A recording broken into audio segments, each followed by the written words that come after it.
여러분, 팬데믹이 끝나고 한국 교회? 겉으로 보기엔 좀 괜찮아진 것 같죠?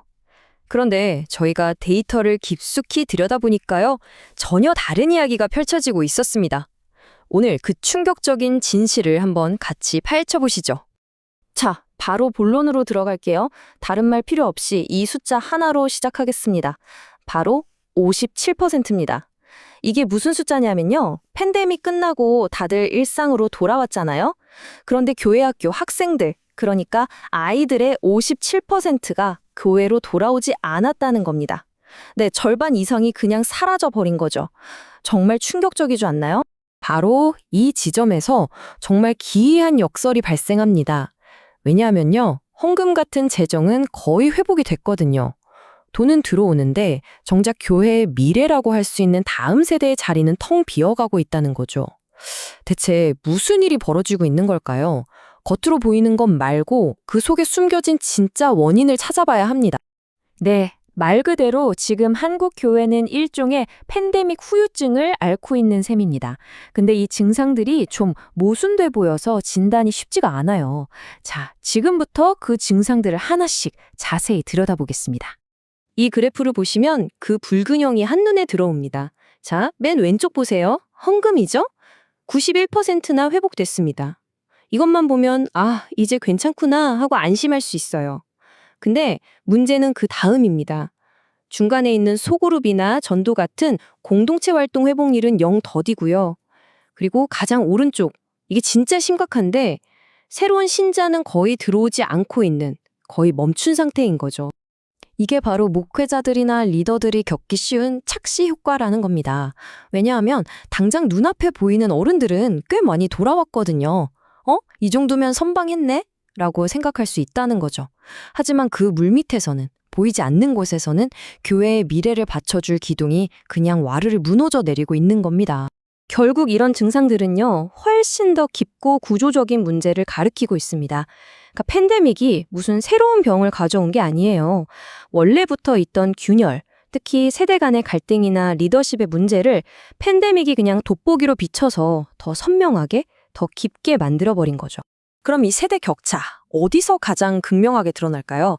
바로 온라인 사역에 대한 생각 차이입니다. 한번 보세요. 목회자들은 단 4%만 이걸 최우선 과제라고 생각해요. 4%요. 그런데 교인들은요, 거의 3분의 1이 이게 자기 신앙 생활의 핵심이라고 생각합니다. 이건 그냥 의견이 다른 수준이 아니죠.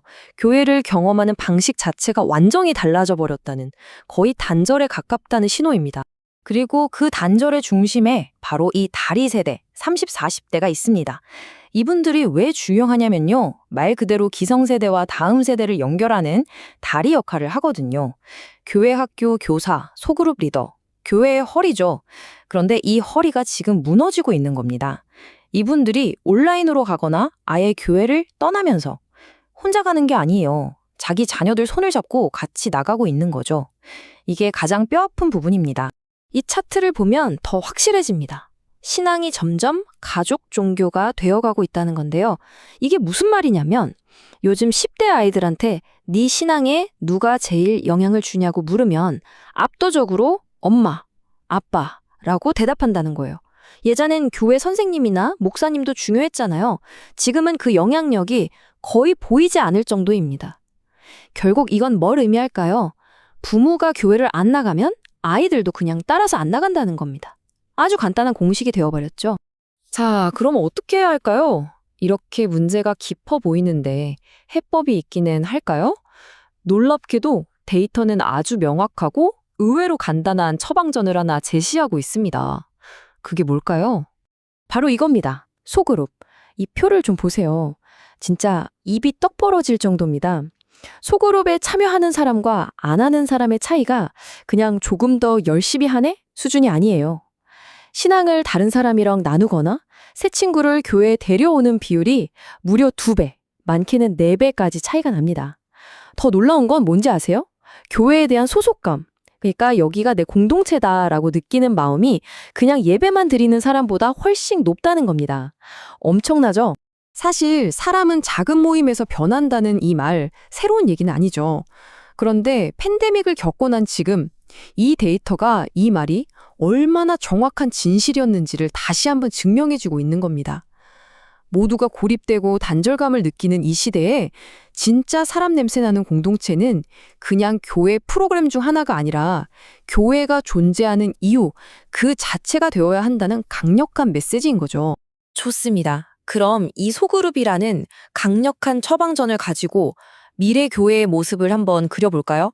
완전히 새롭게 건강하게 다시 태어난 교회는 과연 어떤 모습일지 지금부터 그 비전을 살펴보겠습니다. 그 첫 번째 그림이 바로 심플 처치, 말 그대로 단순한 교회입니다. 핵심은 아주 간단해요. 하지만 더 잘하자. 이것저것 행사 벌이느라 에너지를 낭비하는 대신에 딱 두 가지, 정말 본질적인 것, 바로 예배와 소그룹에 교회의 모든 힘을 쏟아붓는 모델이라고 생각하시면 됩니다. 그리고 이런 흐름은 자연스럽게 강소교회라는 개념으로 이어집니다. 작지만 강한 교회라는 뜻인데요. 무조건 크고 사람 많은 게 성공이라는 생각에서 벗어나는 거죠. 그 대신에 우리 동네에 꼭 필요한 정말 가족처럼 끈끈하게 연결된 그런 공동체가 되는 것. 거기서 진짜 교회의 힘이 나온다고 보는 겁니다. 당연히 리더십도 바뀌어야겠죠. 생각해보세요. 요즘 젊은 세대는 직장에서든 어디서든 수평적으로 소통하고 같이 결정하는 데 익숙하잖아요.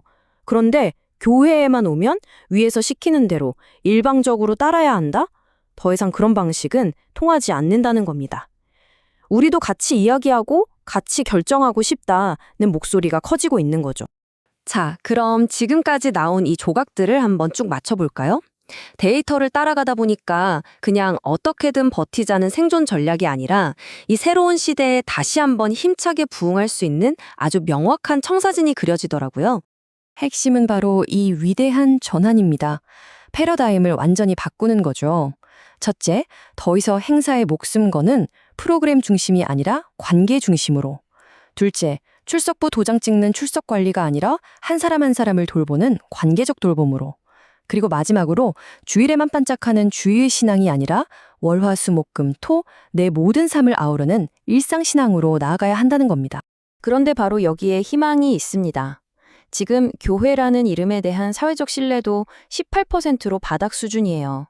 솔직히 암울하죠. 하지만 교회가 환경 캠페인 같은 구체적인 사회 문제에 팔을 걷어붙이고 나설 때 나도 같이 하겠다고 말하는 사람이 38%나 됩니다. 2배가 넘죠. 이게 뭘까요? 바로 세상과 다시 연결될 수 있는 문, 잃어버린 신뢰를 회복할 수 있는 아주 구체적인 열쇠라는 겁니다. 결론적으로 오늘 우리가 살펴본 이 모든 데이터는 교회는 이제 끝났다는 사망 선고가 아닙니다. 오히려 이렇게 한번 바뀌어보지 않을래? 라고 말을 거는 아주 명확한 초대장인 셈이죠. 더 작게, 더 단순하게, 그리고 더 깊게 연결되는 미래. 사실 뭘 해야 할지는 이제 분명해 보입니다. 이제 남은 질문은 무엇을 할까가 아니라 과연 누가 그 용기를 내어 이 새로운 미래를 만들어갈 것인가? 바로 이것 아닐까요?